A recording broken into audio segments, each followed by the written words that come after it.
June 14, 1992, 10:24 p.m. Multiple witnesses reported seeing over 200 bright, disc-shaped objects silently exiting the water and hovering for a moment before bursting into space. Reports of this incident were phoned into local police departments as far away as Malibu. Mossville Sheriff Station. Did anyone report anything strange tonight? Can be other than one specific. Strange. Lights?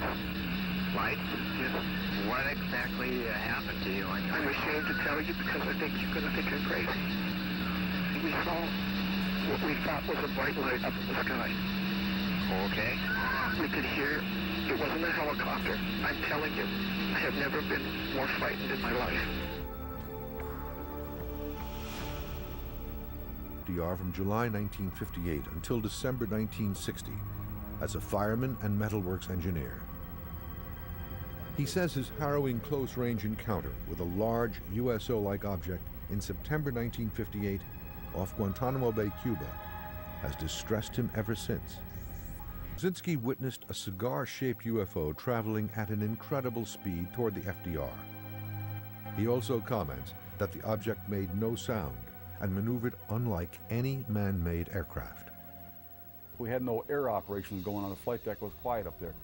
And this thing just came right at us, and I could see what the light was when it came at our ship. It was a row of windows with figures inside, and they got close enough I could feel the heat on my face and those figures looking at us through those windows. And the impression I got that those figures were looking at us were not human beings. And then this thing turned like a bright red-orange color, and I could see the shape of it. It was a cigar shape when it turned colors, and then it just took right off like that. Brzezinski further reports that this bright USO-like craft rose from the water and remained relatively silent over this 45-second event before flying away. Moments later, he says, as quickly as it disappeared, the target returns, but now it's bigger and closer. The Man-2s landed, and then it winked back on again off the port side of the ship, and someone yelled out in CIC, you know, what the hell is that? And I bet you had 15 people out there with binoculars looking. 2:32 a.m. In full view of the FDR's crew, the USO reportedly hovers for a moment, several hundred feet from the ship, before disappearing. George Pedley described the object as appearing like two massive dinner plates stacked atop one another, about 30 feet in width and 12 feet in height. It was a media sensation for quite a number of weeks, with sort of correspondents appearing, giving kind of on-the-spot reports, and there was even international coverage of it, and it was described in the press as a flying saucer nest. This nest contained evidence of a reported USO touchdown, a distinctive imprint left behind on the surface of the lagoon. The whirlpool effect in the water lasted for days and days after the USO took off. The Navy tested it, scientists tested it. During the various public and private investigations in Tully over the subsequent weeks, at least a half dozen other water nests were identified in the area. Water samples were sent to the physics department at the University of Brisbane for radiation testing. A reed from the center of the water nest tested positive for beta radiation, but within days the sample mysteriously disappeared. Become abductees. September 19th, 1961. Betty and Barney Hill are returning from a vacation in Canada, driving south on Route 3 near Franconia Notch, New Hampshire. I kept driving and driving and driving. As they recount, around midnight, an abnormally bright star catches their eye. The Hills are puzzled at first. Saw it as it swung around to the rear of my car. And then became terrified. It is there, it's right above us, Betty. Look. They realize the light in the sky seems to be following them. I was hurrying to get away. What they first believed to be nothing more than a bright star becomes to Barney's eyes a hovering craft 80 feet wide with a double row of windows. And I made a turn. The disc reportedly follows them, flying directly over the car. And I don't know why I had to make that turn. And Barney made a left-hand turn onto a dirt road.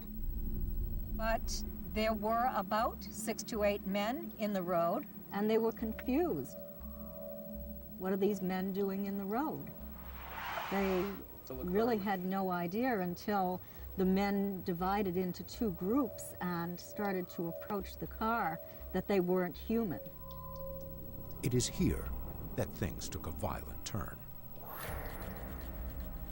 The men opened the door and took her out. They dragged Barney through the woods to where this craft was waiting.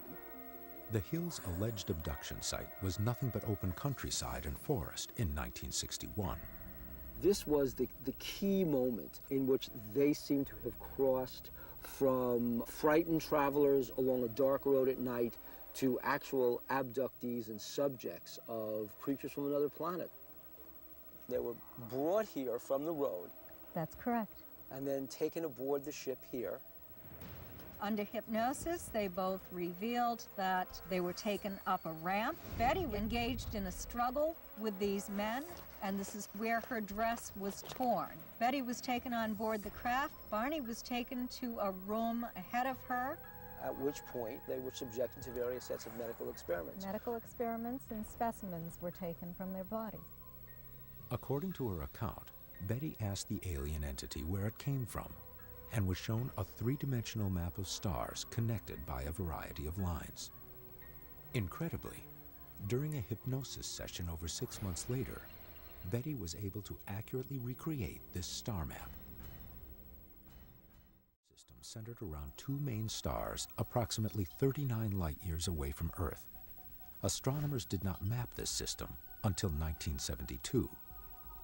While Betty Hill's star map from the late 60s closely matched the newly mapped star cluster, Betty's diagram showed 3 stars too many.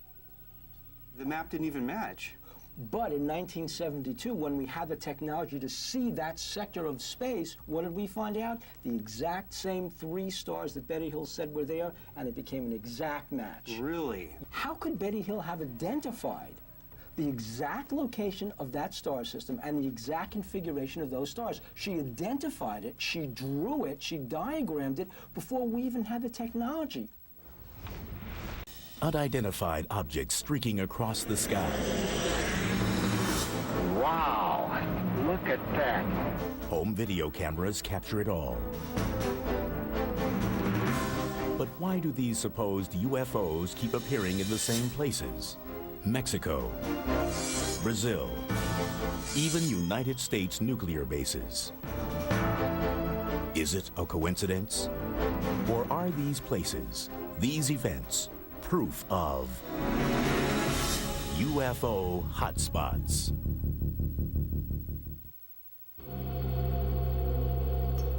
Sao Paulo, Brazil, 1988. Gulf Breeze, Florida, 1988. Las Vegas, Nevada, 1990. Mexico City, Mexico, 1991. Wow, whatever it is, it's something strange. What do all these cities have in common? There are so many UFO sightings reported in these places that they are all considered to be UFO hotspots. Tepoztlan is chiefly known for its ruins of a 14th century Aztec pyramid. To some ufologists, ancient sacred spots like this one represent power points that may be attracting UFO activity. More than 4,000 years old, the pyramid is built from over 2 million stones. Each side is perfectly oriented to the cardinal points of the compass: north, south, east, and west. The maximum error between the side lengths is astonishingly less than 0.1%. People have looked at these structures and said, well, you know, they must have built these with some idea of making contact with aliens, or the aliens have somehow helped them build these structures. UFOs have frequently been reported near Popocatépetl, Mexico's Smoking Mountain, They've been keeping a camera on that mountain ever since it started erupting, and they've been finding in those pictures very clear disc-shaped objects. Now, some people have tried to explain them as rocks that are blasted out of the volcano, and they take an aerodynamic flight path and look like there's something flying when they're not. That's pretty hard to believe when you see the direction they actually go. They come down and toward the mountain rather than going up from the mountain. From 1987 to 1992, the small town of Gulf Breeze, Florida is famous for being an alleged UFO hotspot. Hundreds of eyewitnesses claim to see strange objects and unexplained lights in the sky. And one alleged hotspot that is raising some serious questions in the UFO community is the Yakima Mount Adams area in southeastern Washington state. The Yakima Indian Reservation in Washington has the appearances of being a UFO hotspot for many years.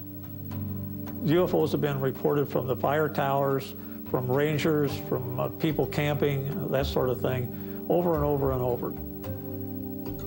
James Gilliland is the owner of the Sattva Sanctuary, a UFO-friendly spiritual retreat located nearby. He claims the whole area is rife with UFO activity. The sanctuary here is located right at the base of Mount Adams, next to the Yakima Reservation, and it has over 100-year history of recorded UFO activity. Well, I'd say this is probably one of the major hotspots in the world right now, because it's almost nightly that we see at least one or two, if not 15 to 25 UFOs flying in the air. The theory links all UFO hotspots with 4 defining characteristics. 1. The area is considered sacred or hallowed and is frequently marked with ancient monuments or shrines. 2. There is a detectable energy field in the area that differs from the surrounding countryside. 3. There is a history of ongoing and regular UFO sightings or other anomalous experiences. And 4. There is always a military presence nearby. This U.S. Geological Survey map clearly shows the strengths of magnetic fields in the area. As shown by the key on the right, the highest readings are red, magenta, and pink. The strength of the magnetic field of the Sedona Mountains can be up to 500 times that of the surrounding countryside. 1980, Colonel Halt documented his encounter on a cassette recorder. It recreates his experience moment by moment and has become one of the most compelling documents in UFO history. This is unreal. What is it? We don't know, sir. As was the object I saw moving through the trees. Okay, we're looking at the thing. We're probably about 200 to 300 yards away. It looks like an eye winking at you. It's still moving from side to side. It sort of has a hollow center, right? You know, like a pupil of an eye looking at you and winking. And the flash is so bright that it almost burns your eye. Halt reports that the light moved past a creek into a nearby field. We just crossed the creek. We see strange strobe-like flashes to the rather sporadic, but there's definitely something, some kind of phenomenon. We come out of the forest up here about another 100 yards, chasing the object. And the object came out in the middle of this field. The field contained a farmhouse, cattle, and at that time, a bright moving object. We're hearing very strange sounds out of the farmers' barnyard animals. They're very, very active, making an awful lot of noise. Hey, here he comes from the south. He's coming toward us now. And we're looking out this way, obviously. Okay. There's the farmer's house. Yeah. The object was out here in the field, over here. Right. The lighthouse is over there, about 30 degrees. Well, we're observing what appears to be a beam coming down to the ground. This is unreal. So once you got out here to the field, the object was gone? The object silently exploded into 5 white objects, and they just disappear. On Monday, former high-level government employees, military officials, and pilots from all over the world will come together. They'll discuss their own UFO sightings and encounters, and they'll do it at the National Press Club in the nation's capital. Some of them will share their stories for the first time.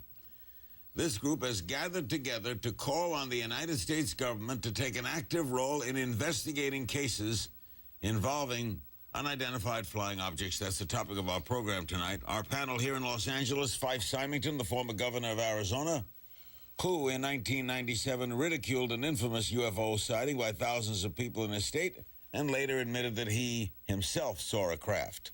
James Fox, the filmmaker who is executive producer of the award-winning feature-length documentary Out of the Blue, the definitive investigation of the UFO phenomenon.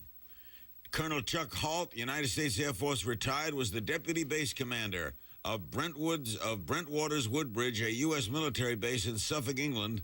And in 1980, Chuck and his patrol investigated an internationally known UFO encounter in Rendlesham Forest, close to the Brentwater's Woodbridge case.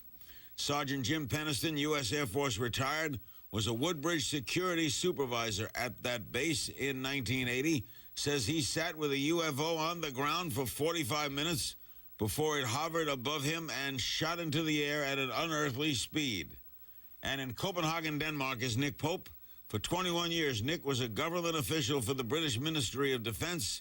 From 91 to 94, he ran the British government's UFO project at the Ministry of Defense, where he researched and investigated the UFO phenomenon for the British government. To check out a possible aircraft downing. I thought it was an aircraft crash, and I took my team with me, and when we got to the wooded line off the East Gate, we discovered a craft of unknown origin. It was triangular in shape. On the ground? On the ground. Did you touch it? Touched it, walked around it, photographed it. We did a full investigation of it on the ground for 45 minutes. Any sign of anything in it? There was no exterior openings, no crew compartments, no intakes, no engine compartment that I could observe.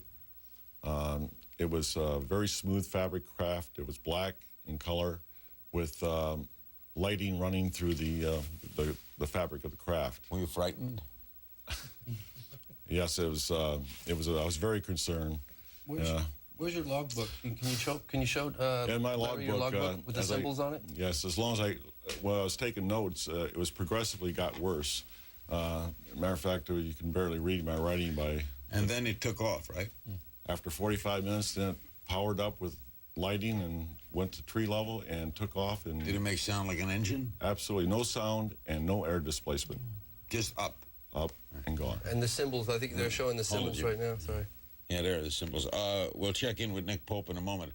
We'll be back with more. Says they have a flying saucer. It's got to be from outer space. This just in, ladies and gentlemen. Joyce broadcast the extraordinary story to his local audience. It was possibly the biggest news scoop of all time. It's still mysterious aircraft accident in Roswell, New Mexico have arrived at the base in Kansas.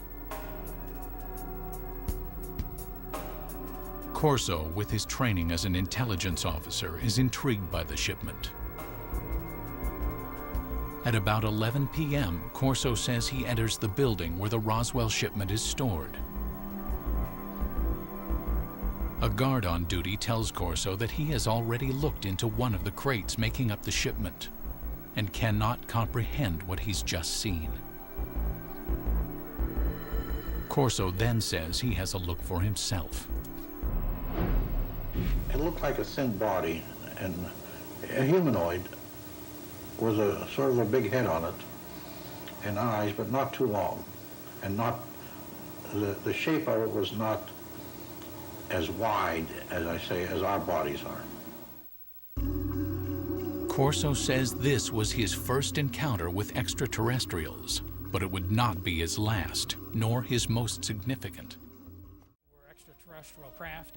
He saw bodies, and he also saw a living being. He said that it was childlike, very thin, with an oversized head, and long arms with 4 digits. My father referred to the fact that we killed it. I'm sure we did not do it on purpose, but they were experimenting, and obviously we did not know how to make this entity live. But this being did die, and the way he referred to it is, we killed him. I think we are getting closer to full disclosure. We have government after government that are opening their files. The Brazilians, the British, the Australians, the Japanese. We've had 3 cabinet members recently express their belief in UFOs, and I find it kind of interesting that they now have a satellite crisscrossing the moon taking photos. And there have been some anomalous objects in some of those photographs, and suddenly 3 high-ranking cabinet members would say, hey, we believe in UFOs. After videotaping his encounter in March of 2007, he receives a visit from a strange individual. This particular individual really didn't talk about the video at hand. They were more interested in me. They claimed to be a military contractor. They asked me a very strange question. They asked me if I was ready for the truth. And I said, sure, let's hear it. And this particular individual claimed that they have a personal relationship with extraterrestrials. What happened after this long conversation, I dozed off while reading a book. I woke up to someone trying to enter my apartment. My first instinct was to get up and grab my firearm. I clearly heard a voice in the room telling me that I don't need to grab that firearm. I could feel the book in my hands. I could feel myself sitting on the couch, but I could not move at all. After I was able to get movement of my limbs, open the door, and no one was there. After I spoke with this individual, I experienced something that I never would have dreamed of or even thought about, and that's what they call missing time. That particular night and the night after, I woke up at 3:08 a.m. I don't recall a nightmare, I just jumped out of bed. And before I could blink, my alarm clock went off and it was 5:30, time for me to get up.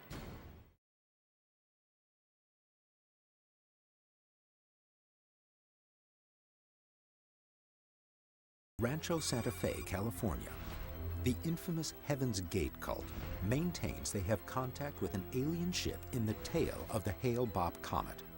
The only way to survive Earth's destruction is to commit suicide and allow their souls to be transported to the ship above. Langenburg, Saskatchewan, Canada.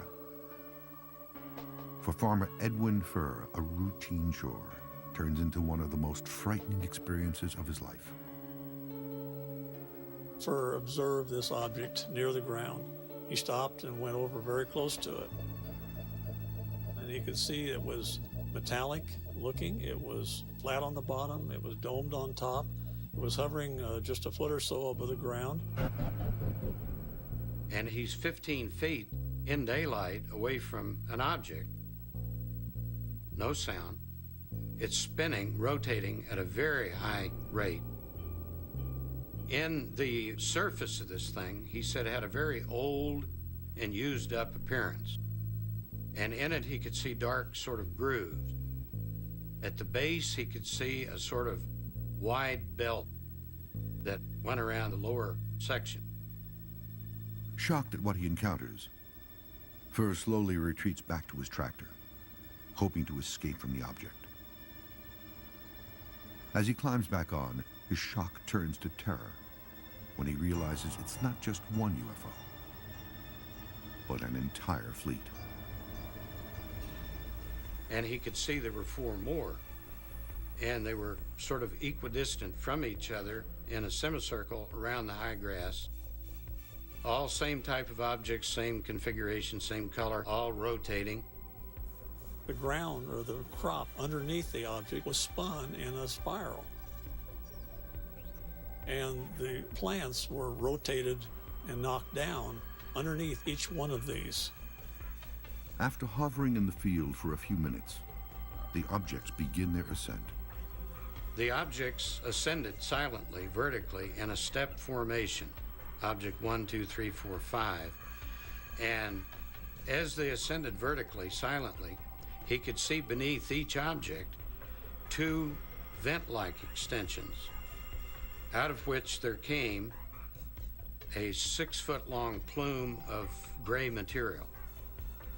Shortly after, the objects disappear. The Mexican recovery team finds a sort of a silver-shaped classic disc, some 16 feet 5 inches, about 5 feet thick, convex on both sides, sort of like a saucer. The saucer's surface has the appearance of polished steel. It has no markings, no lights, and there are no bodies inside.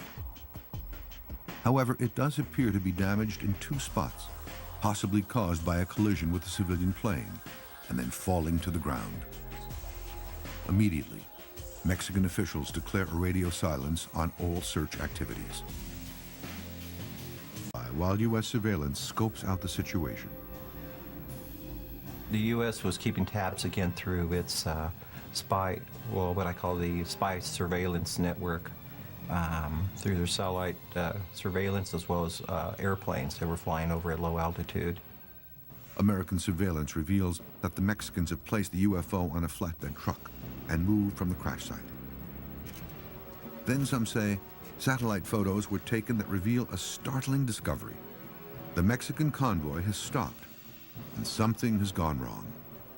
They were able to see there were a number of dead bodies, so which led them to believe that something extraordinary had happened. U.S. officials greenlight their rescue team. 4 helicopters depart Fort Bliss. American soldiers approach the silent convoy and find all the Mexicans dead. There is no time to investigate what killed the Mexican team. The U.S. recovery team quickly tends to business. It finds the 16-foot wide silver UFO strapped to the back of a flatbed truck. The straps are reconfigured and connected to a cargo cable from the Sea Stallion helicopter.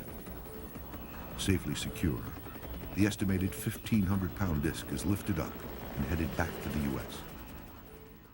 There were 2 reports of UFOs over Texas. I am scared. The girls were screaming, some of them were crying. Within a month, the number grew to over 200 sightings as the swarm began to move south. Almost like a flock of birds. I hope it's not. This never-before-seen video may contain proof of a UFO infestation plaguing this small town. Probably the end of our civilization as we know it.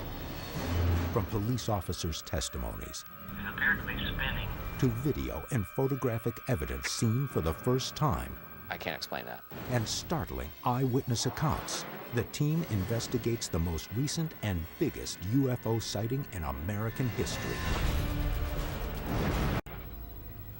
In the 1940s, World War II pilots joined the long list of UFO eyewitnesses. Some of these pilots would later come forward to tell their stories as interest in UFOs increased after the war. Pilots on all sides of the conflict, the Axis and the Allied pilots, reported strange objects, sometimes flying off the wingtips of their airplanes, and seemingly exhibit intelligent maneuvering. If you tried to fly the airplane toward it, the object would fly along with you and just keeping off the wing, or dive down or fly above. You couldn't catch up with it. I talked to a pilot of a B-24 bomber during World War II, and he said one circled around their airplane. Round, smooth, sleek. They all expected to die instantly because this must be a new German secret weapon and it was going to shoot them down. We sure don't have anything that looks like that and flies like that. I have one account where they actually fired out and they seemingly went through it. They didn't damage the object at all. Allied pilots thought they were secret weapons of the Germans. Germans thought they were secret weapons of the Allies, England and America, and they were even seen in the Pacific theater. However, after the war, it became clear that neither the Allies nor the Axis had produced these super aircraft. Police Officer David Martin saw the UFO over a field on the outskirts of Shiloh. I happened to look over and saw this large floating object that was just moving very slowly. It was probably about a football field in length. It had 3 large bright lights lighting up the sky underneath it. I honestly don't know what it was that I saw, other than I know it wasn't a plane or a helicopter or a blimp. Since 1948, there have been thousands of sightings by commercial and military flight crews. March the 12th, 1977. I was flying a trip from San Francisco to Boston non-stop in a DC-10. It was an Airbus 320, and we had 24 passengers on board with very good condition. We were at 39,000 feet. We were just north of Dallas-Fort Worth. It was a beautiful, clear night. Out of nowhere, some lights appeared. Looking over to the left of me, just to the north of me, I noticed a red light of some kind to the far, the distance off our port side, our right side. And Larry says, well, keep an eye on it. He says, well, now it's coming at us. So. And they began a turn from pointing directly at us in an echelon sort of a turn away. It was not a plane, it was not a weather balloon. It was huge, absolutely huge. It was dark red color. And so this object began to become transparent and it disappeared. It was absolutely crazy. Crazy. It just was gliding through the sky so quietly, and as it did so, it blotted out the stars behind it. And it just reminded me of a submarine in the depths when it's quiet and just kind of motoring right on through, you know. There were no wings, there were no windows, and it was cigar-shaped. I saw what I saw, and this thing was not from here. I watched this big, gigantic light go out behind our left wingtip, and then as the turn progressed, it disappeared in the distance off to the back at a very high rate of speed. I've flown all the jets. I flew in the war. I flew B-17s in the war. Everything. I've got over 30,000 hours of flight time and never had a sighting as that one.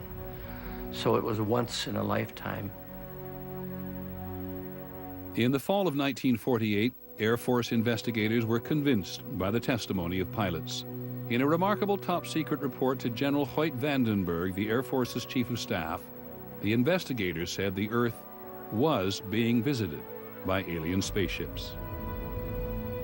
They took it so seriously that they risked their own careers by writing an estimate of the situation that they sent on to higher headquarters and said that UFOs, some of these UFOs could be extraterrestrial, which of course was not received well by the Pentagon. Hoyt Vandenberg looked at this thing and he said, I cannot accept this. David Russo, a retired attorney, reportedly witnessed bright lights over the channel on August 4th, 2006, while walking along the shoreline. Late at night, about 11:30, 11:35, a bright white light off to the west out near San Pedro caught my eye.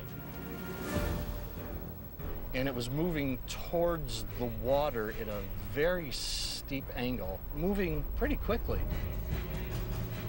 It got to a point maybe a mile out in front of me, and it just stopped. Over the water? On the water? Over the water, maybe 10, 15, 20 feet above the water. The shorter side had 3 or 4 blue lights on it, and the longer side seemed to have 6 or 8 blue lights. Okay. It rotated and did this for about a half a minute to 45 seconds. Then the blue lights went off, and it just, from a stopped, gone, went out towards Catalina Island, and less than a second. Flying along, and I started to get very strange feelings, kind of like when the hair goes back under your back, and I see a very strange object in the water, about the size of 2 houses. No definitive shape that I can see because of the water. From here, Felice's account takes a radical turn. He says that as he came around to get a closer look at the craft, he saw figures. On the top of this object was a door. It wasn't really a person, but it wasn't. I didn't know what to think. I decided to make a turn and come around back and get a better view. And what happened then? We got struck with a beam of light.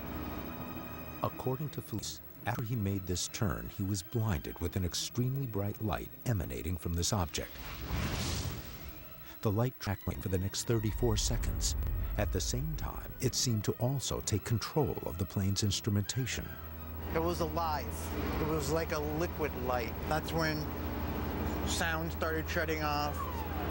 You couldn't feel the vibration in the chair from the engine. And we got hit with a second beam. The second beam, according to Felice, took even more control over the plane, finally bringing it to its tragic fate.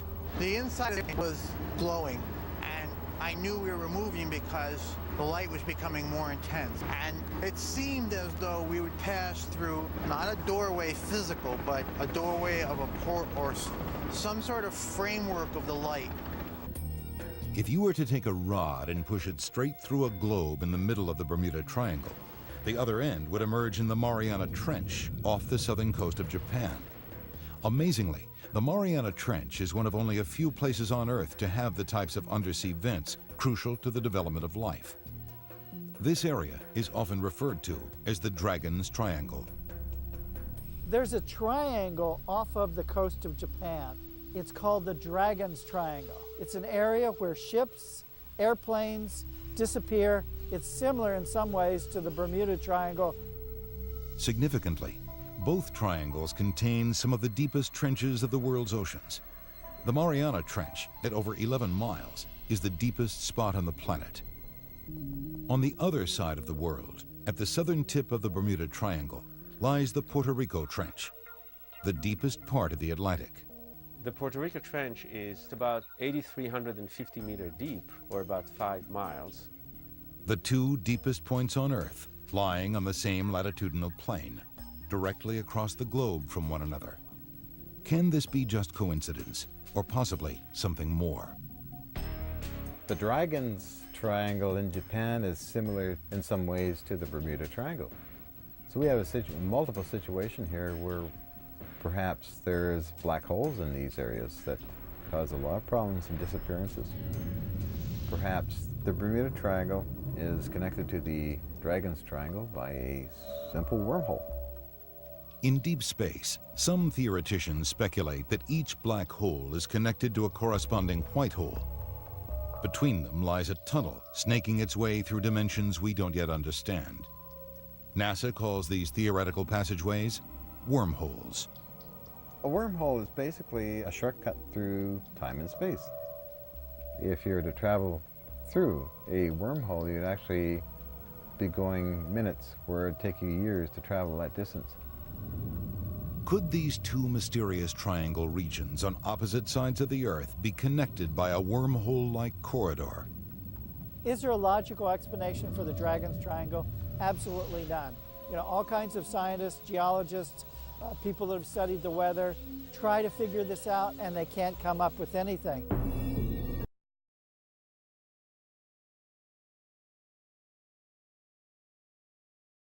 While lesser known to the West than the Bermuda Triangle, unexplained disappearances and strange phenomena occur in this area with a far greater and more alarming frequency. Since World War II, it is believed that over 1,500 vessels and hundreds of military, commercial, and civilian aircraft have disappeared. The Dragon's Triangle has had many more ships disappear than the Bermuda Triangle. And the ships that have disappeared in the Dragon's Triangle have been large ones, military ships, cargo ships. What's so odd about the Dragon's Triangle compared to the Bermuda Triangle is that the Bermuda Triangle has so much more press. Why would that be? The area first gained modern notoriety in 1989 with the publication of Charles Berlitz's The Dragon's Triangle. Berlitz, coincidentally, was the author of the book The Bermuda Triangle, which reopened that mysterious case in 1974. For years, Berlitz studied the reports of ship and aircraft disappearances in this area, along with reports of UFO sightings and other anomalies. According to his research, compasses often fail or give wildly inaccurate readings in the triangle. Boats and airplanes report being moved far off course in a matter of seconds. Sightings of ghost ships have been reported for over 100 years. And finally, hundreds of ships, airplanes, and even submarines have, without warning, fallen to the bottom of this extremely deep region.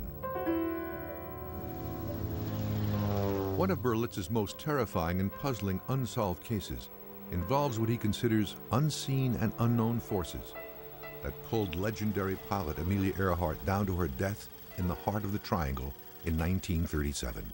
June 11th, 1881, 4 a.m. According to reports, the HMS Bashante encountered the legendary glowing Flying Dutchman ghost ship late at night in the deepest area of the Dragon's Triangle. A naval ensign aboard the ship, a prince who would later become England's King George V, made the following entry in the ship's log. The Flying Dutchman crossed our bows.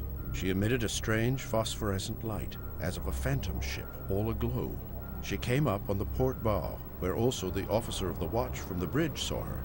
But on arriving, there was no vestige or any sign whatever of any material ship to be seen, either near or right away to the horizon.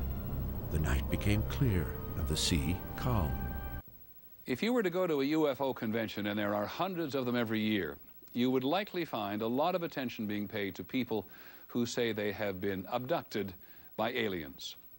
Reporting the UFO story is incomplete without this facet of it. However you judge the people you're about to hear, bear this in mind. The serious psychologists you will also meet tell us there's no reason to believe that your average abductee is any more psychiatrically impaired than the average person in the population. We're perfectly normal people.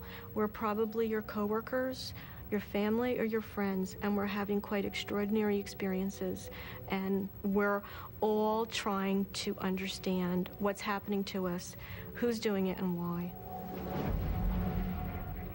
I had gone down to bed that night when 4 of these beings came into my house. And I was still awake, laying down in my bed. I don't know where they came from or how, but they came in very fast into the room, heading toward me. And then they were all down the side of my bed, 4 of them, again, to my right. I turned to face them. I mean, I really, literally thought I was going to die. The beings measured 3 feet 11. They appeared very cold. It's really, really disturbing to be in a room with something that isn't supposed to exist. I was taken on the craft. I was brought to some very contained room. I can't talk about what was done there because it's too personal. It's just unbelievable. They're in my room. They're in the room. The 2 are on my left. 2 on the left? Yeah, they're with me again. They're on my left. They're there. Bud Hopkins is an artist who spent the last 25 years exploring his belief that aliens are among us and have been abducting people. And what do they look like? 4 foot tall, 4.5 foot tall. Hopkins records story after story of people being taken onto spaceships and then returned to Earth with their memory clouded or erased. I can't even move. I can't even move. I'm trying to. As I've been working with abductees over the years, hundreds and hundreds and hundreds, there seems to be no doubt that this has been going on for decades. Maybe not at the rate that it has been lately, but that nobody knew who to report this to, and most people feel that it's just impossible that this could have happened to them. It is Hopkins who has convinced a large part of the UFO community that the phenomenon of abduction is real. I've been collecting drawings, sketches people have made of what they remember inside craft, and especially the faces of the aliens. I've been doing this for years and years, since actually starting probably 1975. Of course, the enormous cranium is the big feature. The mouth is very negligible, tiny, a slit. Bud Hopkins was the first. He published books and magazine articles, made public appearances. Most of the abduction experiences that I've had have been from my bed in the middle of the night. This is not all, however, the great majority. I will be in bed, and I will somehow sense fear. I'll sense something in the room, and at some point, I can't move. I couldn't move my head left or right, but I could kind of look down at the foot of the bed, and I saw people standing at the foot of my bed. I see these eyes are just looking right through me. And then I don't remember anything. I woke up the following morning. The person may remember the beginning of an experience and the ending, but they don't remember what happened in between. And they're quite tormented by this. They come to me and we proceed with the investigation. In most cases, Hopkins uses hypnosis in what he says is a way to connect the person to memories that have allegedly been repressed. Just feeling comfortable, relaxed. Hypnosis has been extremely useful. When the person is physically relaxed, some of the static can be cleared away and the person has a clear recollection of what happened. You're in bed. 1, this is a long time ago. We're just going to see what it was. 2, right on the edge. 3. He's looking at me very closely. I'm saying he, but I don't know. It feels like a he. One of the things, of course, that caught my attention from the very beginning was the similarity of these cases and the details that were coming up over and over again. Through hypnotic regression, I came to realize that there was a spaceship maybe 100 feet in the air off to the left of front of my house, and an alien came in, was next to my bed. It put its hand out, and I put my hand out. Sort of a chalky skin, very dry to the touch, and I don't really remember how, but suddenly we were sort of floating. They brought me in front of a being that was so horrifying that I'll never be able to, put it out of my memory. It was very tall, probably about 7 foot tall. Very tall and very thin and very gangly scary, and sometimes insect. almost like an insect, very frightening to me. And I found myself in this room, and I was lying on this stretcher, and this being, I don't even know how to say this, he started to put my legs apart. They put like a jock strap on you of some sort with a tube attached to it, and it runs to a machine, and they somehow extract sperm. I don't know how they do it. And this female brought a baby, and she sort of handed him to me. And I instantly said, this baby is mine. I know he's mine. She pulled the baby away from me and said, no, this baby is ours.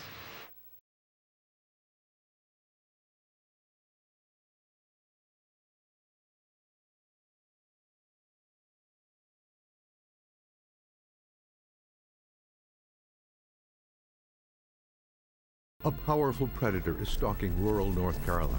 Whatever it is just killing for the purpose to kill. A mysterious beast that has struck before.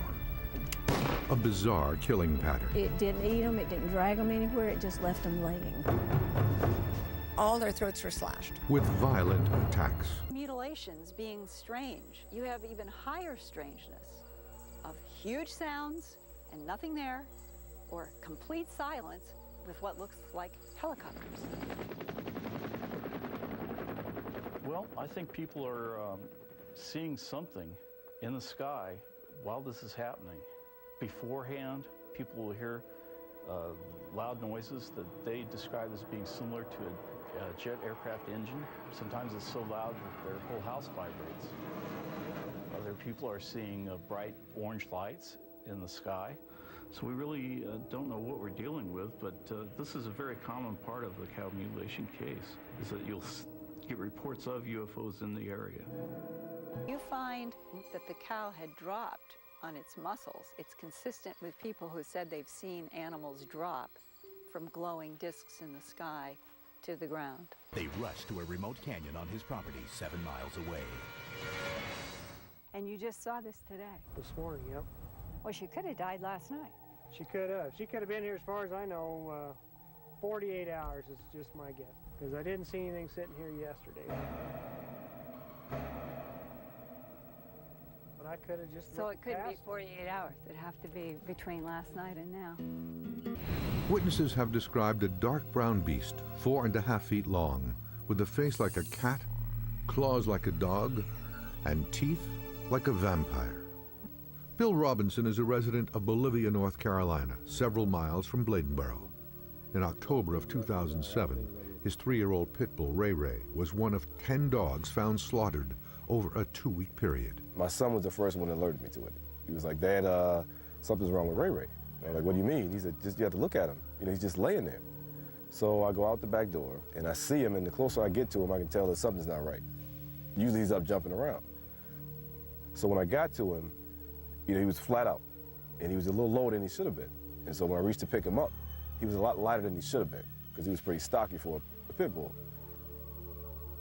What was left of him just came out. He'd been gutted.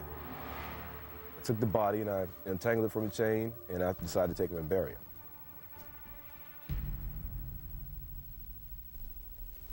But then the gruesome story of Ray Ray took an unexpected turn. The following morning, the carcass of Robinson's dead dog was back in the yard.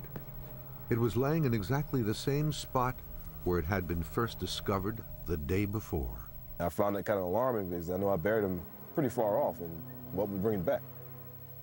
Count eerily matches the 1954 reports in Bladenboro.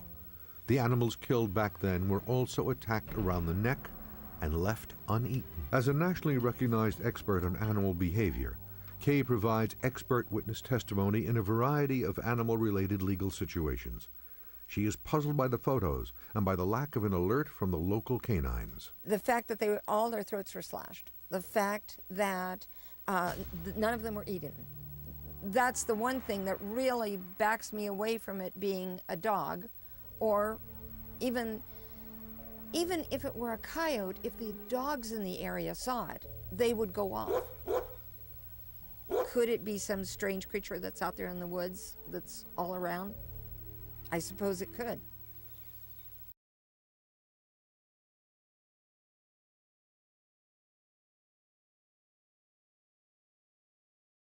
Many people claim to have heard distinctively beast-like sounds around the times of the slayings.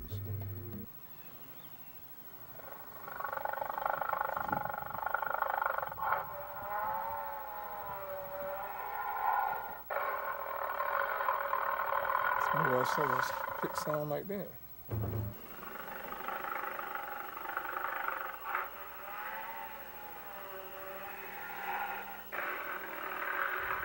What I heard had a more distinct cat sound to it.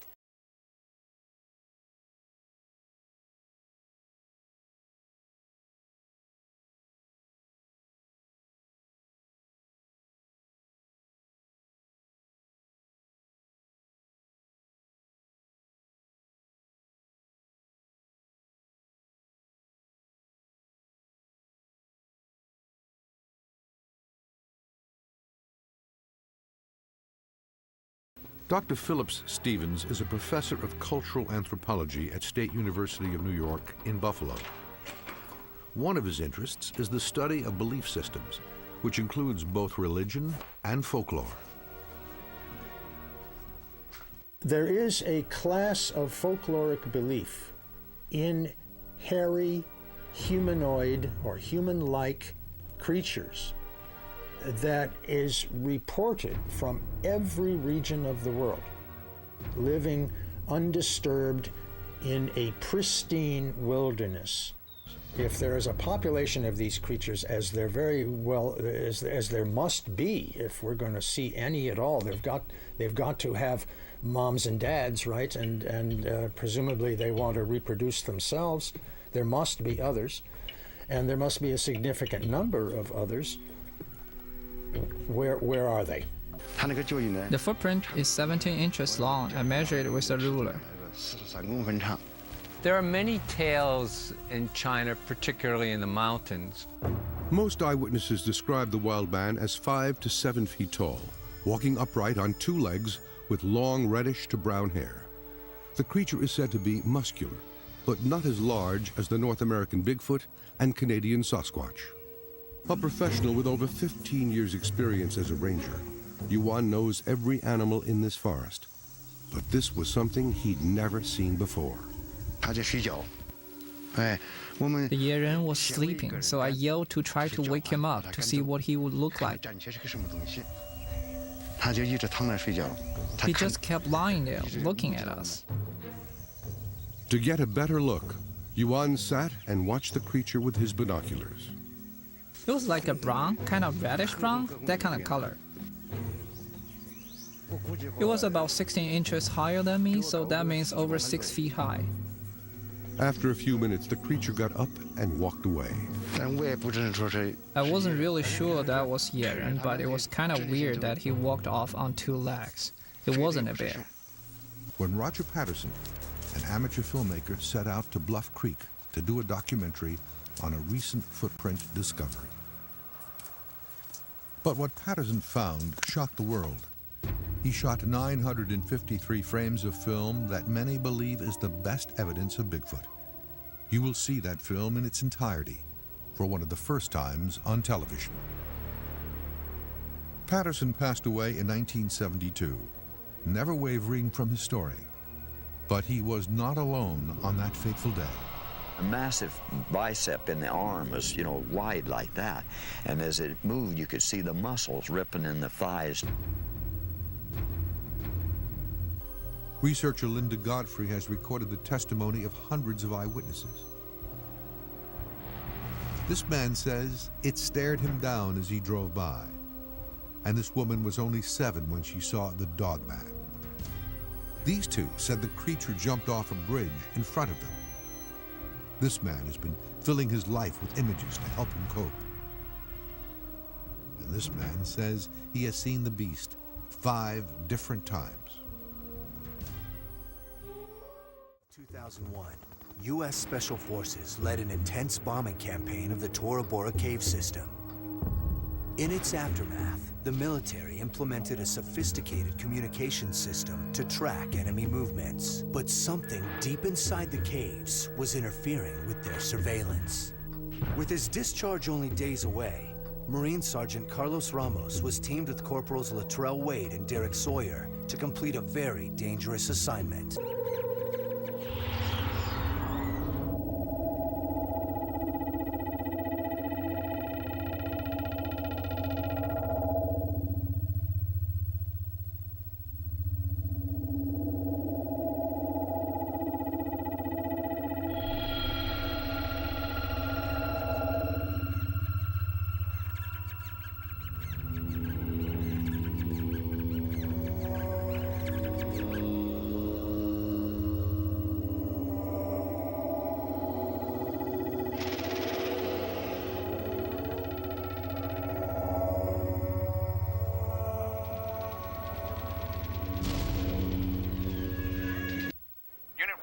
Continue on your current coordinates. This is creepy, man. Are you right back there, Sawyer? I'm doing all right. Afraid of bats. You're afraid of bats? Imagine what you... In the midst of their mission, Corporal Wade had fallen prey to an explosive booby trap.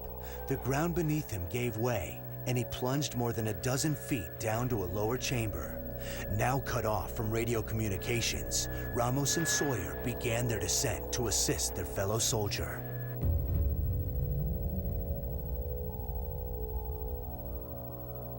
Wade! Wade! We're coming down, Wade! God. You see him? No. I don't see anything down here. Hang in there, buddy! God. Oh, you all right? You all right, Sarge? Yeah, I'm okay, I'm okay.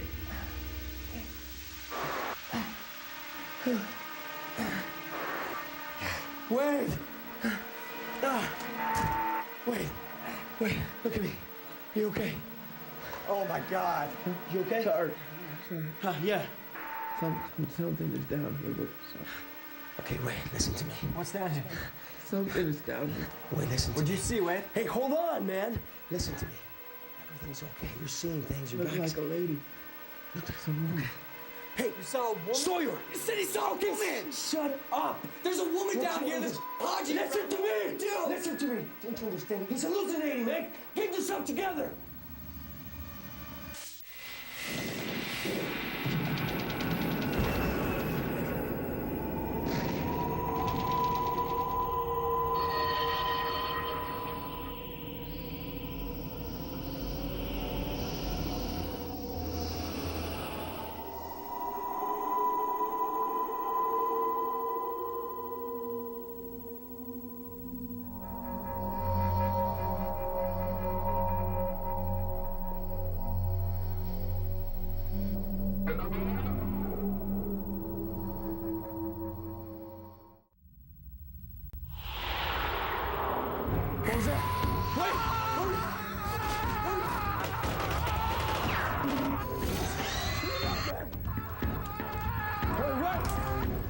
Hurry!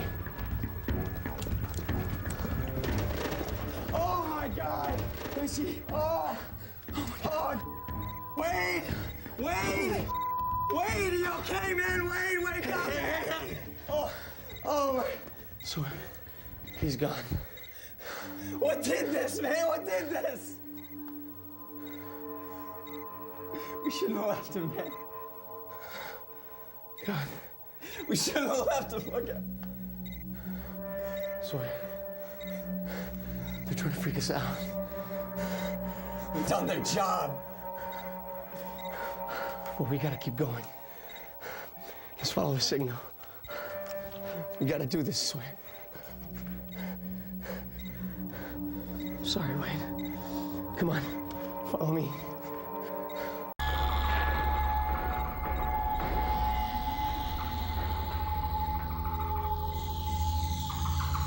The signal's getting stronger. Whatever it is right next to us. Cover me. Cover me. Cover me. This thing's going crazy. Oh, Jesus God! It's a whole nest of them!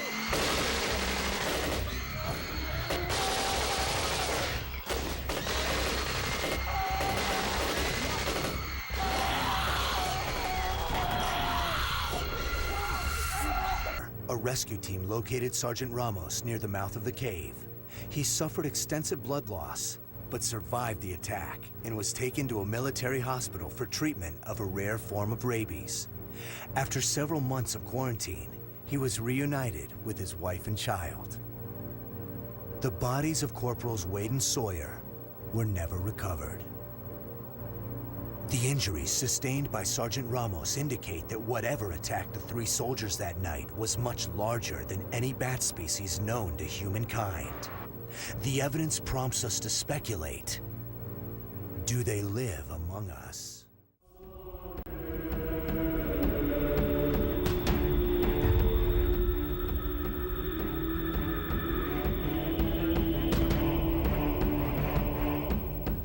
Suddenly they heard a hissing sound, and they saw the owlman rising up into the air in front of them.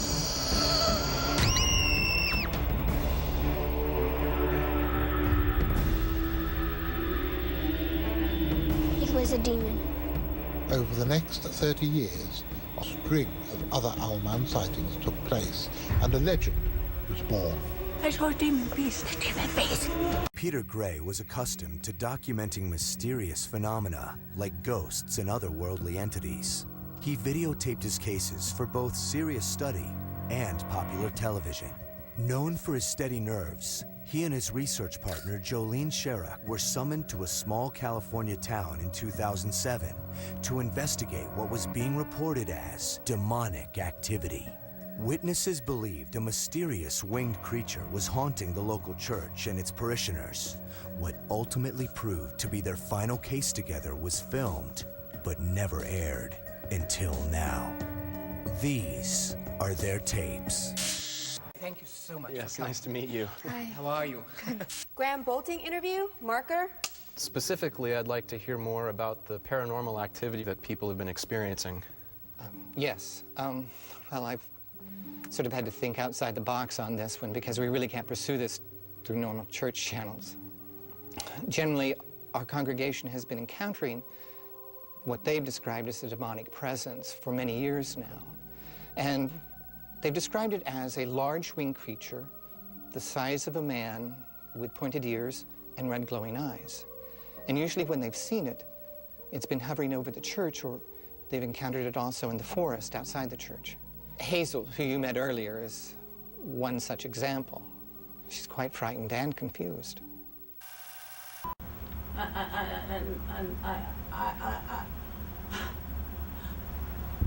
Peter's interview with Hazel Van Leer was filled with disturbing moments. As a former resident of Mountain in Cornwall some 30 years prior, she experienced her own harrowing encounter, and the event had left a profound impression on her.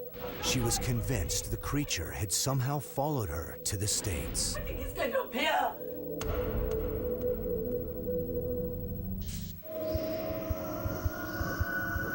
Basically, all the witnesses describe the owl man as being half man, half owl, between 4 and 5 feet tall, covered in grey feathers, and basically man-like in shape. I run the coast path quite a lot down here, and sometimes in the evenings I've heard some quite unusual noises coming from up in the canopy, so I can see how it would be feasible.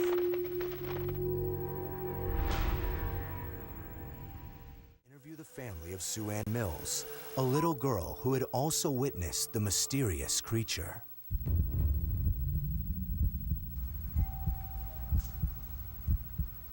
Hey, Peter. Check this out. She hasn't been the same ever since that night. She's not sleeping. When she sleeps, she has nightmares. That's not my Sue Ann. She used to be really happy.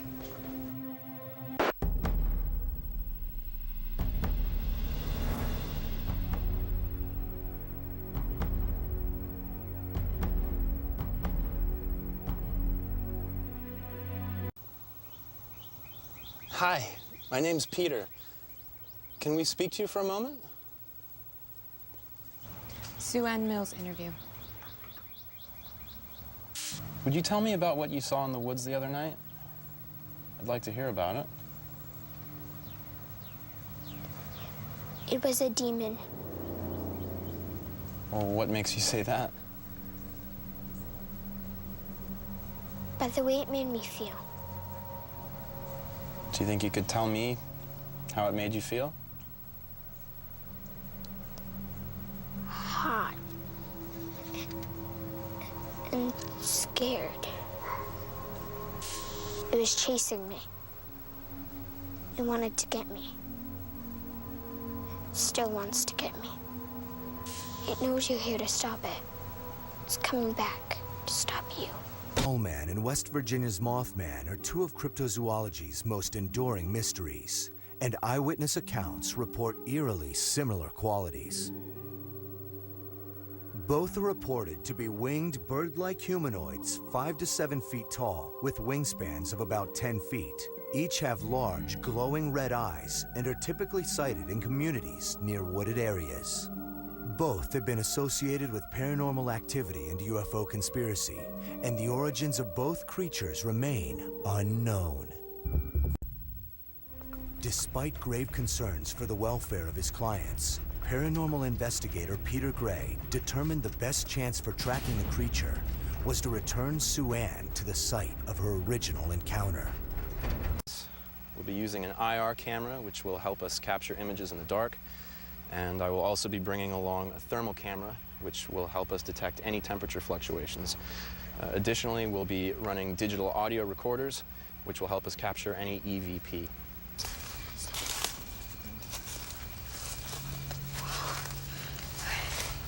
What's wrong? I don't know, I just feel kind of strange. What's up? I don't know, I just like lightheaded or something. You gonna be all right? Yeah, I'm not scared. It just feels weird. All right, let's keep moving. Come on. This is where I saw it. This is it. Here? That's the tree it was in. Over there. I'm not picking anything up on the IR. What about on your thermal? Yeah, let's give it a try. Ah, nothing. Oh. Sue Ann, you feeling okay?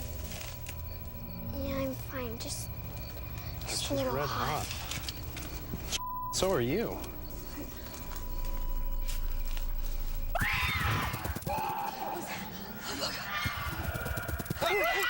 Anybody see it? That's the thing! That's the thing I heard! I got nothing here. I can't see anything on this thing. Jolene, let's get some audio of this, please. Okay, let me grab you. Jolene. Something knocked me down. Where? I didn't see anything. Something knocked me down! There's nothing there. I'm telling you, something knocked me down! Jolene, I don't see anything. Look! Sue Ann! Joanne? Sue Ann, where are you? Sue Ann! Where'd she go? She was right here. Where'd she go? She was holding my hand. Suanne! Suanne! Do you hear her? Here, she's here. You guys got her. Oh, God. Oh, Suanne, thank God. Are you okay?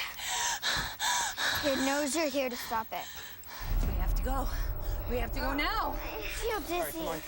Yes, Let's move back this way, Julie. All right, Suanne, come on. Come on, you're okay. Let's go. Come on. Let's go, Roger. Come on. Jolene, come on! Come on, now, move! It's Just come on, hurry up. Let's go now!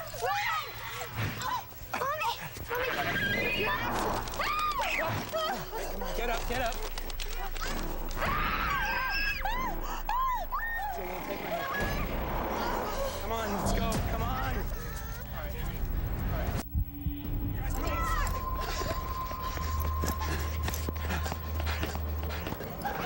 Get over. Yeah. Go. Didn't follow me in last time. Everyone all right? Suanne, you okay? Janice? Are you all right, Peter? Are you all right? Yeah. You guys all close? I think so.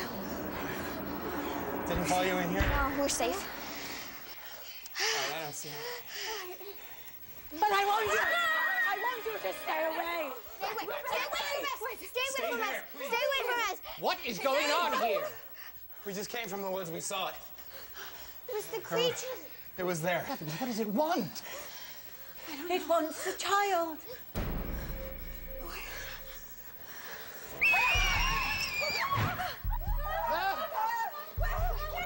Does anybody see it? No.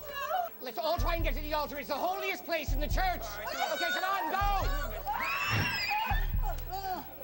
Everyone, get to the altar. Anybody see it? All right, we should be safe up here. All right. Everyone all right? Is everyone? Hazel! Hazel, get up here. The reason the creature wants the little girl is because she's young and vulnerable, and so is an older woman. Hazel, where are you going? Hazel, where are you going? Get up here. Peter, no! Oh my God, Hazel! The following morning, Peter Gray surrendered his tapes and evidence to local authorities so that they could complete their own inquiry. Shaken by the experience, Peter and Jolene have suspended all future investigations indefinitely.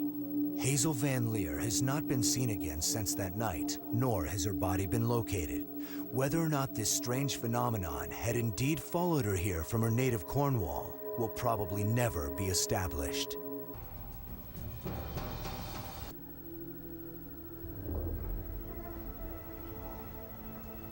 Police reports referred to the sightings as unidentified flying humanoids. The witnesses question whether the floating objects are natural, man-made, or the manifestation of a more mysterious phenomenon. But one police officer believes that they're very real. I start to follow it, and to my surprise, I run into a creature that terrified me. I see something like a black bag falling down on me when I pass under the tree. I step on the brakes and see a silhouette. Samaniego quickly realized it was something unimaginable. When it stands up in front of me, I stop the car and first of all, try to make out what it is. What he saw appeared female, but didn't seem human. She starts to hide from the light. She closed her eyes. She had completely black eyes, but I couldn't see any eyelids or anything. She does this, and then quickly turns to face me. I can see that the hat she's wearing goes down like this, as if it were tied down. When she comes down on her back, she doesn't touch the ground and she's like this with her arms open. She comes down, and that's when I ask for backup. Samaniego frantically radioed for help as the creature ominously floated towards him, ready to attack. She starts walking. I put the car in reverse.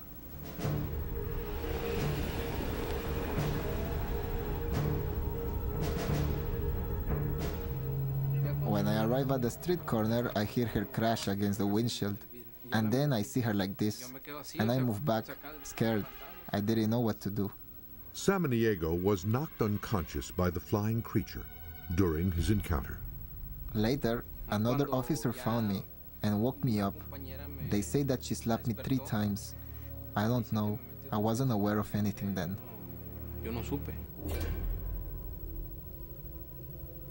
In the skies above Santa Monica, California, a bulky humanoid shape is reported floating over this wealthy Los Angeles suburb.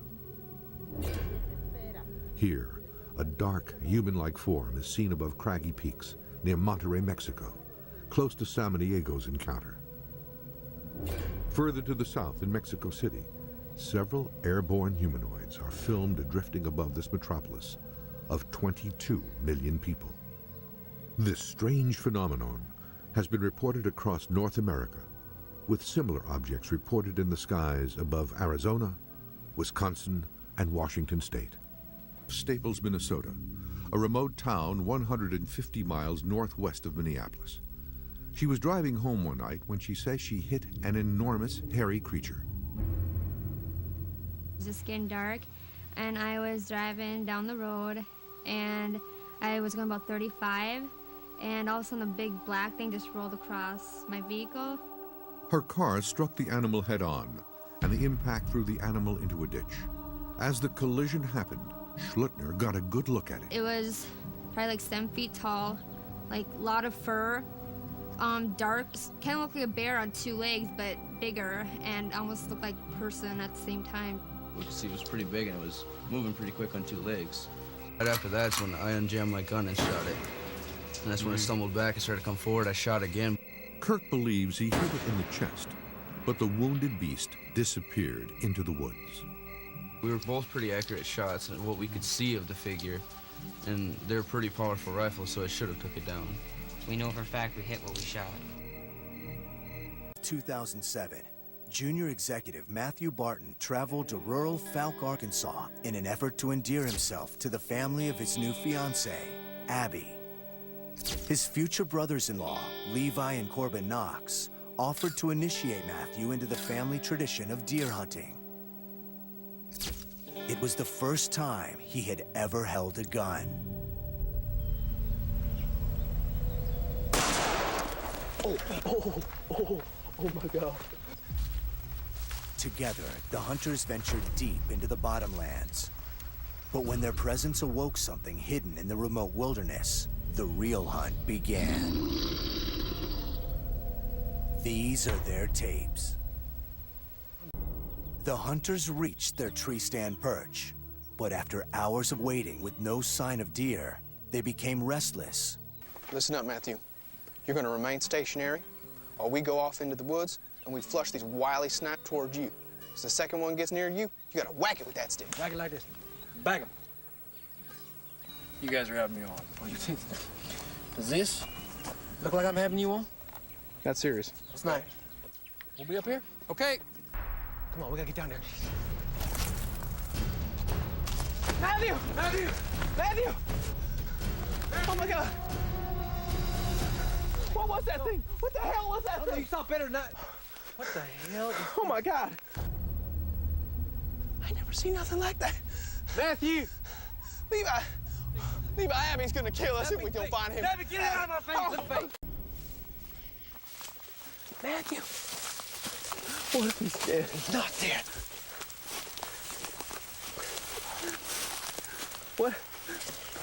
What was that thing? What that was the creature? There is no creature. There is no creature. It's something they'll kill us. Go. Well, then what the hell was that thing? I don't know. You ever seen anything like that before? Because I ain't.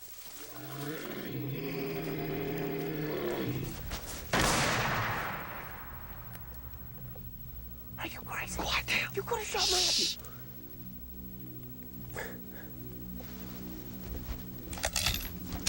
Come on, what's that? Come on. What is that? Levi, come on. Oh, get out of here. What is it? Come here. Oh, God. What is that? Is that blood? What's that? Oh, my God. We are so dead. All right. Okay, we gotta find him. Let me think. He could be bleeding him. Which way should we go? Oh, my God.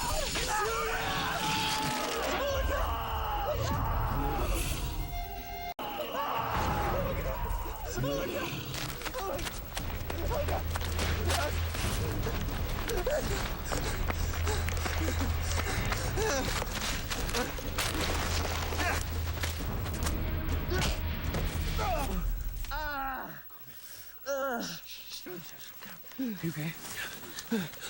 Where's Levi? Corbin, where is your brother? Creature got him. How the hell did you get away? The gunshot. I think it freaked it out, and I just ran. I've been hiding out here ever since. We gotta get out of here. It's gonna go back.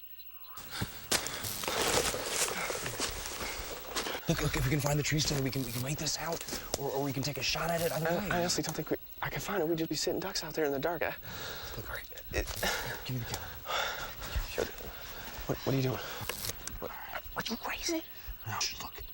I don't want to make it any easier for this thing to find us. We yeah, straight ahead. All clear. Keep going. Just keep moving. Oh.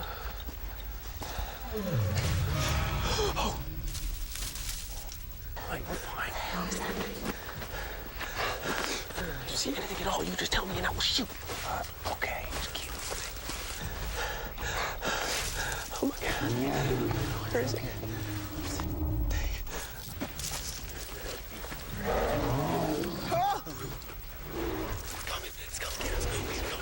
No. Just keep moving forward. Keep moving forward. It's gonna be fine. Look, just keep the gun up. We got it. Oh my God! Oh. Corbin, come back! Corbin! Ah! Corbin! Jesus. Corbin, what the hell happened? I ran into a friggin' tree. Okay. Just... You all right? What is that? What is that? Don't move. Oh my God! Oh, Levi! Oh no. Look, we've got to get up and get to the tree stand, okay? Okay, don't worry about it. Where's your rifle? I don't know. I dropped it somewhere. Okay. Let me look for a second. Oh, there we go. Got it. Okay. Corbin, look out!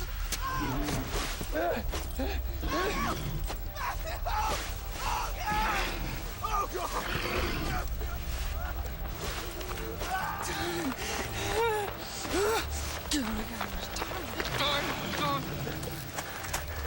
Oh, thank God. Okay. Oh, no. No. Come on. Help me! Somebody!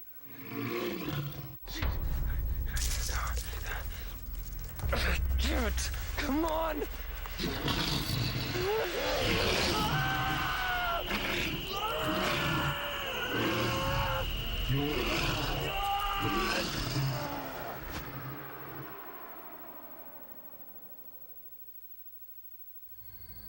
Early news reports indicated that deer hunters Matthew Barton, Levi, and Corbin Knox were victims of a bear mauling due to the extensive wounds found on their bodies.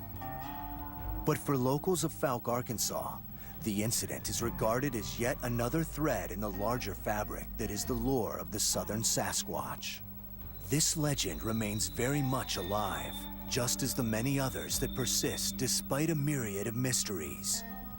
How can these creatures continue to hide in the midst of ever-invasive civilization? Are they myth, or are they monsters? And do they live among us?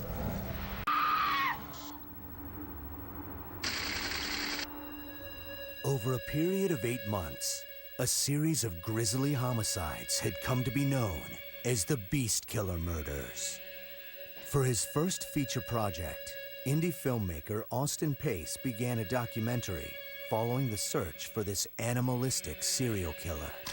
After weeks of negotiating, he was granted access to police files and allowed to attend surveillance with lead detectives on the case, Sergeants Clifford Warren and Javier Mendoza. The Beast Killer murders were eventually linked to a location that was being staked out by investigators. And on this particular night, Pace became witness to a discovery that would launch the investigation into a terrifying new direction. These are his tapes.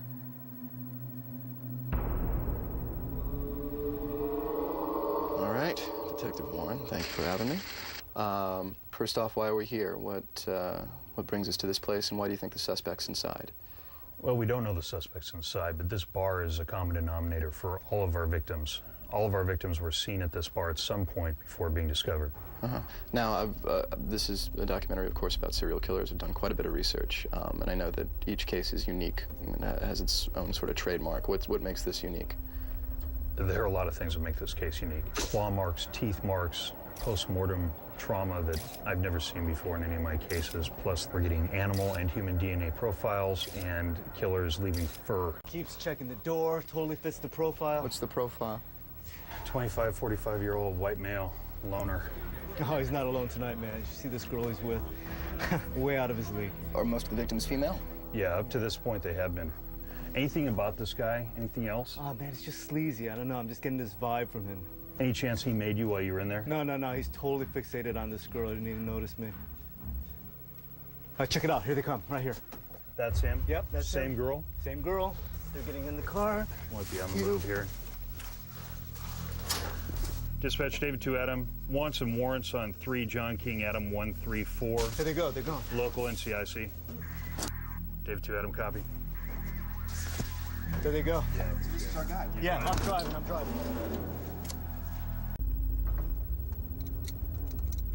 What the hell is she doing? He had to put something in her drink. This is not good. And there they go. David 2 Adam, return on your plate. He does have a criminal history, rate of 242, 273.5, and 245 assault. Copy. Dispatch David 2 Adam, copy. Great. What? Great, what? Our boy's got a criminal record for assault with a deadly weapon, and domestic violence. So he's the guy, let's go. No, it means he's been a bad guy in the past, doesn't mean he's done anything now. Whoa. Oh, man. Just lost visual. You know what? I'm gonna hop out and hit the 2 sides, see if I can't make visual contact again.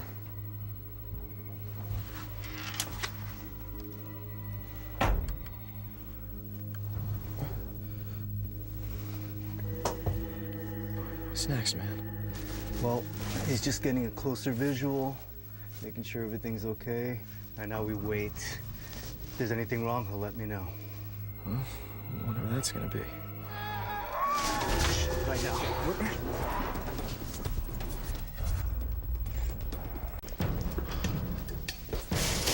Please open up!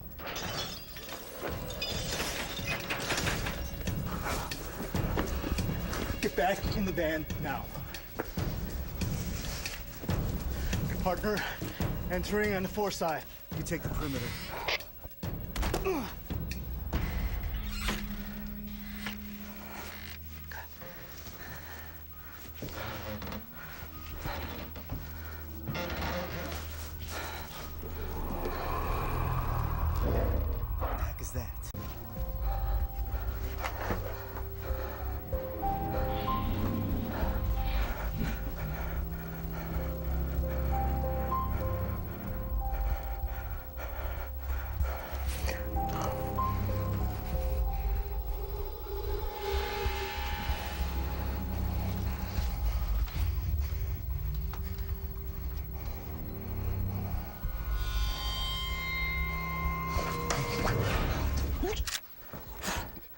Told you to wait in the van. I'm sorry.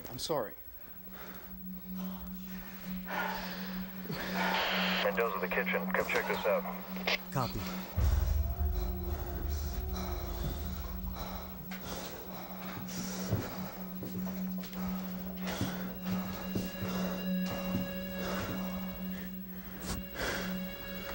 Looks like he tried to get out. Why don't you just open the damn thing? He's got to still be in here. What is that? It's fur. That's detectives. It's just like the other crime scene, right? Yeah, exactly like the others. Oh, check this out. I got blood here. Prints.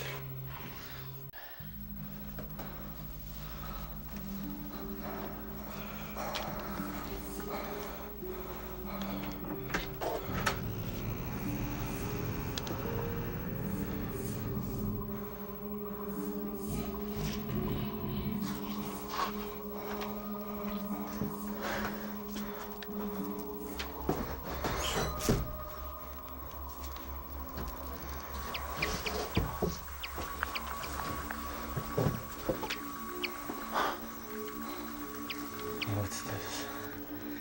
Give me your light. Yeah.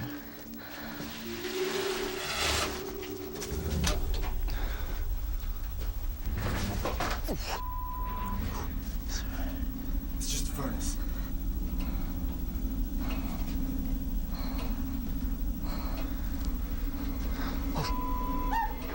It's okay. It's okay. Officer, you're okay. It's okay. It's safe. Come on. Come on. It's okay. It's okay. It's okay. It's okay. It's okay. You're safe. You're safe. You tell me what happened. Where's the guy? I don't. I'm sorry. Warren, I have the girl. She's safe.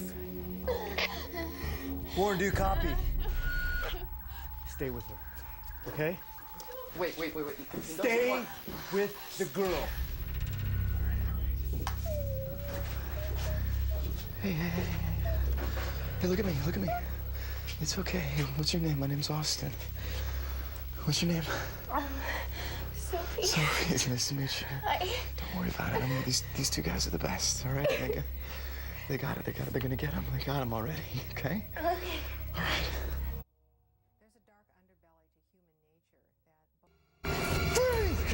It's me.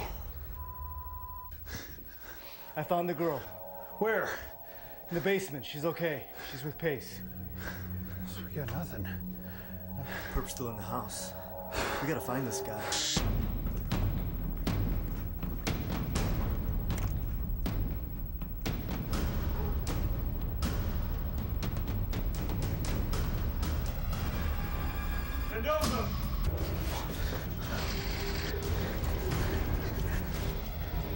Warren, what the hell happened? This was our suspect. Same MO as the other victims. The suspect the detectives had been pursuing was now dead on the scene, himself an apparent victim of the beast killer. The killer's still in this house.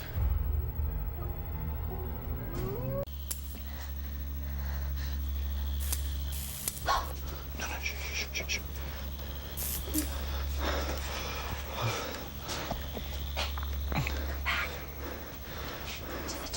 Okay.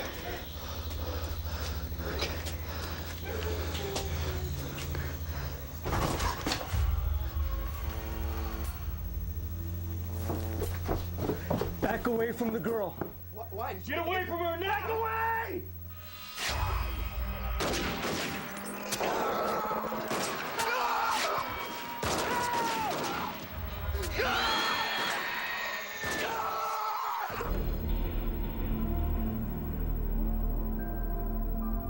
The murders of Austin Pace and Rob Neal were posthumously attributed to 23-year-old Sophie Montero.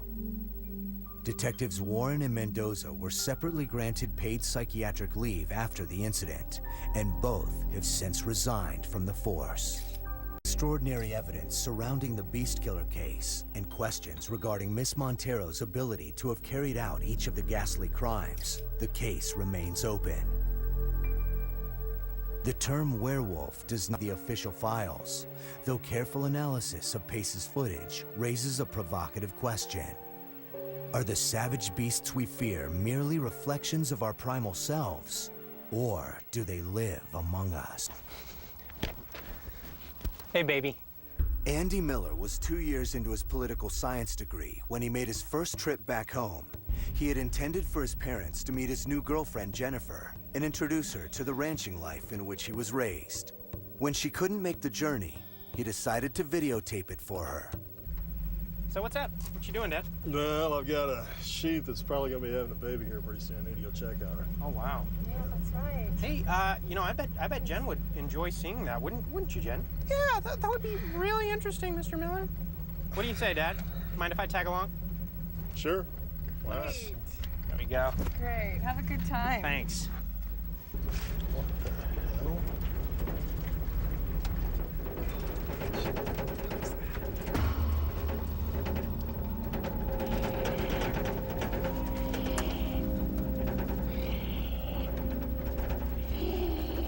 Did you see that? You saw that, right? Yeah. Damn, that was weird. And that was a woman, yeah? I don't know, son. There's a lot of reservations out here. Could have been anybody.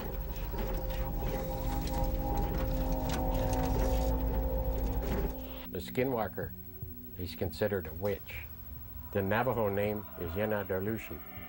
Yenadalushi means he who walks on all four legs. According to Native American mythology, it acquires a special supernatural power of being able to take on the appearance of any animal that it may wish. He'll kill livestock, even kill humans, just to get their souls or their spirits. That little coyote problem I told you about, we still have it. Damn it. Well, it only looks like they're going one way. Wait a minute. That looks like footprints.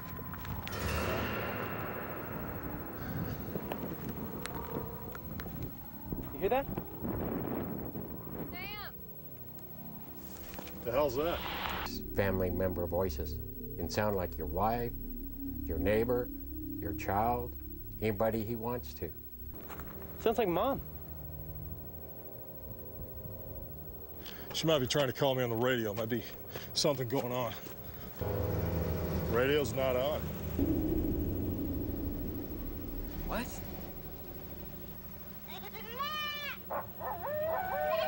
Damn it. Son, listen to me. We gotta check on that sheep. I want you to stay behind me. Clearly coyote prints leading toward the area where Sam's sheep was penned. But as they tracked the animal, the prints seemed to, disturbingly, take on more human characteristics. Sam! The discovery that the CB radio was not in fact on meant the familiar voice Andy and his father were hearing was coming from somewhere or something else. What Andy's father found inside the sheep's pen was a grisly sight. The mother had been slaughtered, and its newborn lamb apparently stolen. The hell is that?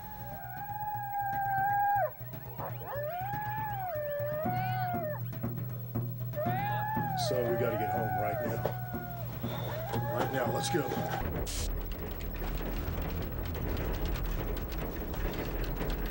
Dad, look up there. What is all this?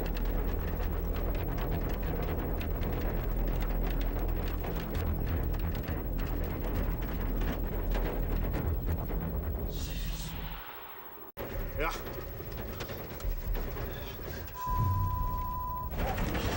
Hey, Dad, look out!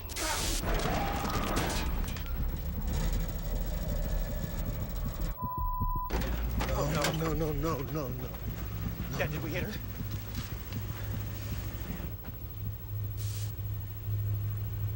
What? Oh my God.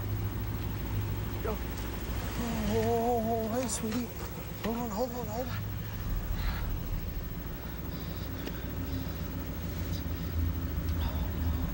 Is it okay? She's fine.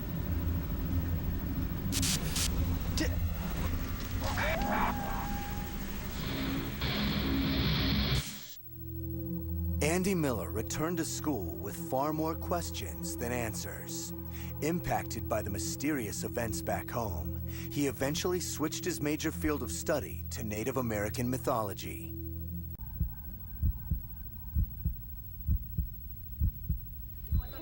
Aquí está. Okay, aquí tenemos. Hola, mija. In 2006, the Ramirez family received 2 gifts from a relative in the United States.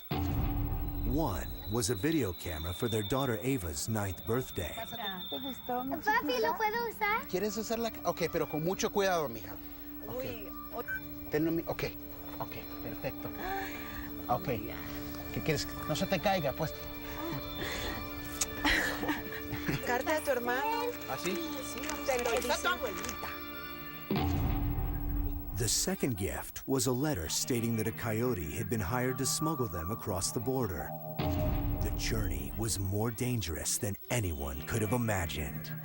These are their tapes. Mija. Ok. ¿Y mi mamá? Pero mija.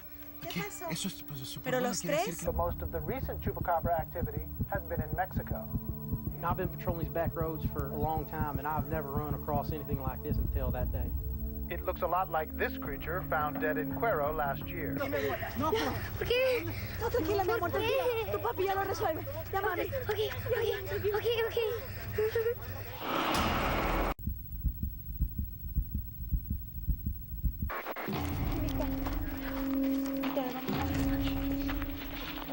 Cuidado. Llegamos a los Estados Unidos. Dile a tu papi.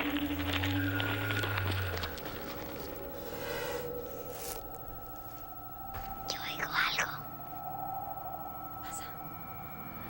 Nada. No, nada. Vamos. Vamos, mija. Ya falta poco. Sí.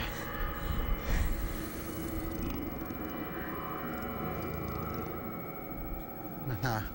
Vamos. Camínale, mija. Con cuidado. Mija. Ven. Mami.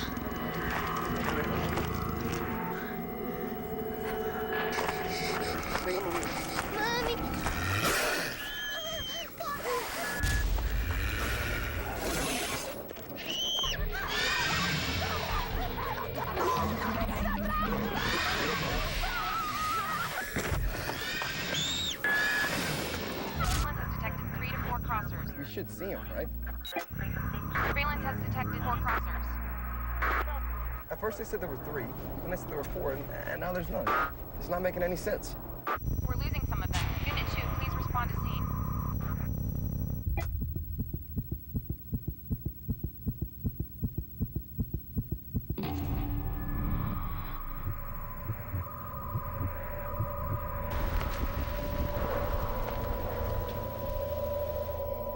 Let me see what happened here. I don't feel a pulse. I mean, jeez!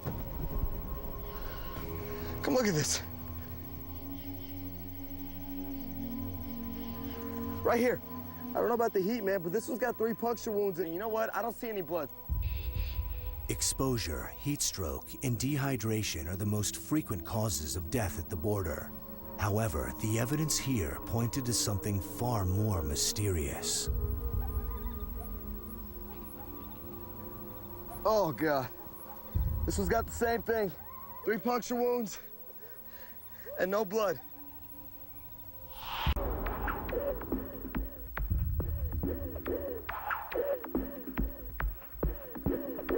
Most cryptozoologists believe the chupacabra to be a close relative of the ii, a primate from Madagascar that resembles a raccoon.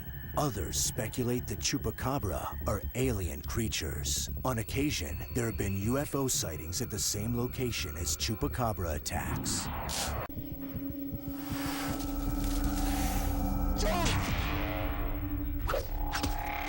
There's a little girl here, man. There's a little girl.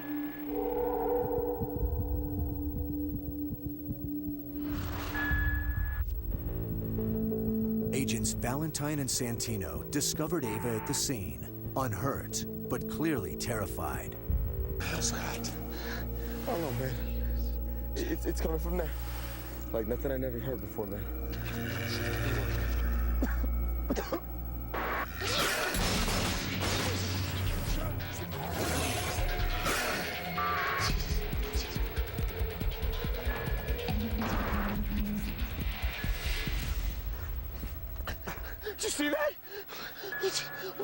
Yeah, man, you saw it, right?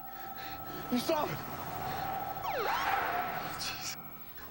Hey, Valentine, word is you got a couple of 1017s out here. The official Border Patrol incident report lists the cause of death of Mr. and Mrs. Ramirez as unknown. Got it. Yeah, I got it. You coming, or you want to stay out here all night?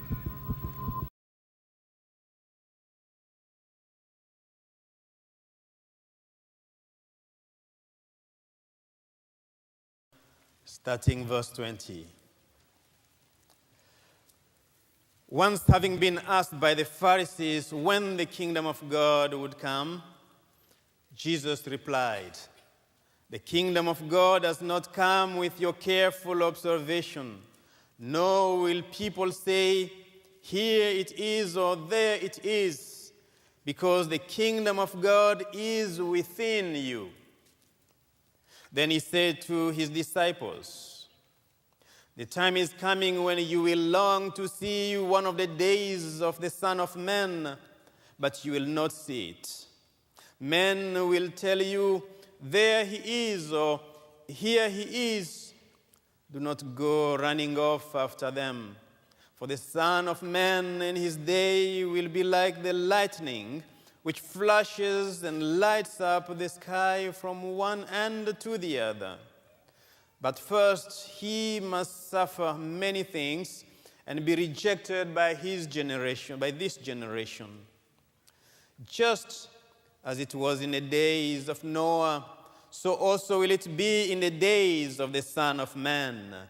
People were eating and drinking, marrying and being given in marriage up to the day Noah entered the ark.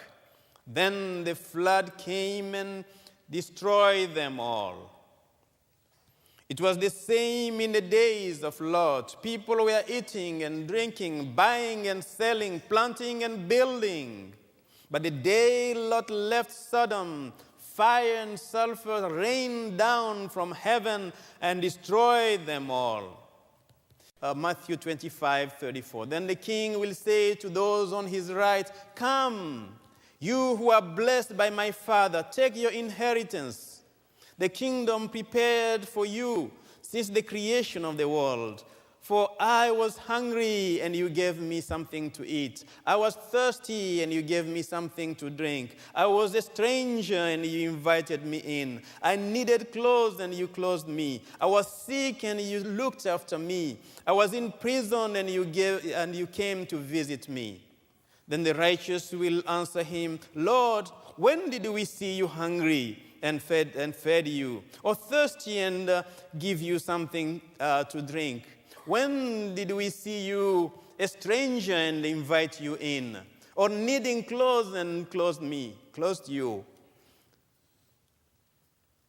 When did we see you sick or in prison and go to visit you?" The king will reply, "I tell you the truth, whatever you did for one of the least of these brothers of mine, you did for me."